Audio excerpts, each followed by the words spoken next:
Hi there, Divian from Property Success Academy with your Wednesday Wisdom blog post. So last time we talked about joint ventures, and this time we're going to talk about leverage.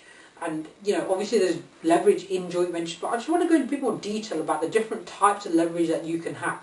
So first of all, what is leverage?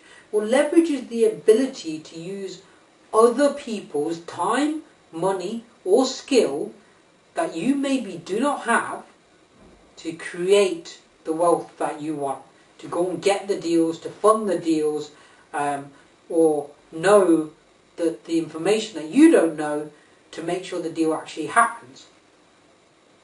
So let's talk through them one by one. So you've got time leverage. Are you somebody who works really hard? Maybe someone who's got a full-time job, or maybe someone who's got a more than full-time job, someone who's very dedicated to their job. If you've not got a lot of time, how are you going to find property deals? Well, go and find somebody who's got time. Now, you might not want to give them the task of actually finding the deals for you. You might want to give them the other tasks. Maybe doing the research, the due diligence, maybe going out and doing some administrative work. Maybe doing, the bookkeeping, doing the little things that aren't as important for you to be doing because your time is worth more than that. And you know what? Time is the number one resource that we cannot ever get back. Until someone invents a time machine, we're not going to be able to get it back. It's the most scarce resource that we have. And after that you have skill. Now maybe you have the time, maybe you have the money, but you don't know what it is that you're doing. So you can go and find people who find deals for you, and you simply implement the money and you put the time in to make me see that deal through or something. Right? But if you've not got the skill, go and find someone with that skill. Don't go and necessarily learn it yourself. Unless you think it's something that's of value, something which you're very good at, don't necessarily go and learn that skill. At school, we are taught to focus on the things we're not good at. Well, to be successful, you need to focus on what you're good at and find somebody else to do the stuff that you're not good at. So skill may be something that you can leverage. You can leverage other people's skill, maybe your skill. Maybe you've got somebody who's really good at finding the deals, but when it comes to the refurb, when it comes to the back end stuff, they're not so good. And that's where you shine. That's where you're really good.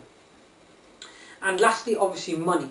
Now might not have the money, so you can leverage with money on lots of different ways. Last time we talked about joint venture. You find somebody with the money who wants a good return for their money, and maybe you split that as a profit split. Or maybe you give them a certain return. You might give them more, double what the bank gives them. Or you might go elsewhere and find the money elsewhere. You might borrow it on credit cards. You might remortgage a property you have. You might just borrow the money. But if you leverage money, if you put the least amount of capital in to do the most amount of deals, you're going to make sure you're leveraging money and get the highest return on the money that you've put in yourself. So you've got to leverage, and Henry Ford did this very well. Henry Ford put a team of people together who had the knowledge and the time, because he paid them to have the time, and then he got investors. And what he did, he put the three together and he just managed the whole process to create the first car. Did he know how to build a car from scratch? No. Did he understand the concept of how to build a car? He understood the basics. Did he have the money to put in? No.